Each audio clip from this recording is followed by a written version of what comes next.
TDP అధినేత చంద్రబాబుపై YCP MLA Kodali Nani fire అయ్యారు. ఎన్టీఆర్ ను సీఎం పదవి నుంచి దించి అవమానించిన వారే ఇవాళ ఆయనకు నివాళులు అర్పించడం సిగ్గుచేటని తీవ్ర వ్యాఖ్యలు చేశారు. ఓట్ల కోసమే టీడీపీ నేతలు నాటకాలు ఆడుతున్నారంటూ దుయ్యబట్టారు. జూనియర్ ఎన్టీఆర్ ఫ్లెక్సీలను చించేసినంత మాత్రాన ఆయనకు ఏమీ జరగదన్నారు. దొంగ 420 గడు అని తెలవదు మా గుడివాడలో. మాకు ఎన్టీ రామారావుని అంత మహోన్నతుడిని పార్టీ నుంచి తొలగించి ముఖ్యమంత్రి పదవి కొట్టేసి మా ప్రాంతం వాడిని సంకనాకిచ్చేసినటువంటి వెధవీడని తెలవదు. వీడికి ఎవడొస్తాడు? చంద్రబాబు నాయుడికి జనం వస్తారా? మొన్న 2 లక్షలు అన్నారు, ఇప్పుడు 1 లక్షకు వచ్చారా? కాదు, మొన్న వాళ్ళే పార్టీ మీటింగ్ పెట్టి 2 లక్షల మంది జనం అన్నారు, ఇప్పుడు 1 లక్షకు వచ్చారా? అక్కడ తీసుకున్న ల్యాండ్ ఎంతో చూసారా మీరు? 22 ఎకరాలు పొలం తీసుకున్నారు, దాంట్లో 9 ఎకరాలు పార్కింగ్ పెట్టారు, 5 ఎకరాలు డయాస్ చేశారు, 5,000 కుర్చీలు వేశారు. 1 లక్ష మంది వస్తారా? ఇప్పుడు వెళ్ళి లెక్కేటాడు కుర్చీలు 5,000 ఒకటో కుర్చీ ఉంటే నేను జూనియర్ ఎన్టీఆర్ ఫ్లెక్సీలు తొలగిస్తే ఎవడ తీయమన్నా అది కానీ ఊడిపోయిన ఇంటర్ కానీ ఊడిందా?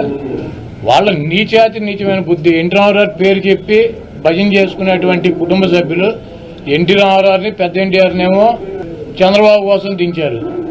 జూనియర్ ఎన్టీఆర్నేమో సిగ్గు లేకుండా బాలకృష్ణ మళ్ళీ అల్లుడి కోసం, లోకేష్ పొప్పుగడి కోసం సర్వనాశనం చేసేటువంటి కార్యక్రమం పెట్టుకున్నారు. ఇటువంటి బాలకృష్ణలో ఇటువంటి చంద్రబాబు నాయుడు 1000 మంది వచ్చినా కూడా జూనియర్ ఎన్టీఆర్ ఊడిపోయినటువంటి ఇంటర్ కూడా పేరు. చంద్రబాబుని కదలరా అని చెప్పి సుప్రీంకోర్టు మన 3 రోజుల నాడు చెప్పింది రాజమండ్రి జైలుకి. ఆయనేమో కదలరా అని చెప్పి ప్రజలను పిలుస్తున్నాడు. ఆయనేమో కోర్టులో కదలి వెళ్ళు సెంట్రల్ జైలుకి. ఈ నక్క చిత్తులు కన్ను పని చేయట్లేదు, కిడ్నీ పని చేయట్లేదు, గోళీ ఓడిపోయింది, ఇటువంటి సొల్లు కబుర్లు చెప్పకుండా నువ్వు చేసినటువంటి 420 కార్యక్రమాలకి కదలరా అని చెప్పి రాజమండ్రి సెంట్రల్ జైలు ఈయనకి ఆహ్వానం పలుకుతుంది. త్వరలో కూడా వెళ్తాడు. ఎవరైతే ఎన్టీఆర్ పనికిరాడని చెప్పారో, ఎవరైతే ఎన్టీఆర్ దుర్మార్గుడని చెప్పారో, ఎవరైతే ఎన్టీఆర్ని పార్టీ అధ్యక్ష పదవి నుంచి సస్పెండ్ చేసి పక్కన కూర్చోబెట్టారో, ఎవడైతే ఎన్టీఆర్ని ముఖ్యమంత్రి పీఠం నుంచి దించి అధికారంలోకి వచ్చాడో వాడే ఆ గజ దొంగే. 28 సంవత్సరాలు అయినా కూడా ఎన్టీఆర్ బూట్లు నాకే పరిస్థితి ఎన్టీఆర్ కనిపించాడు.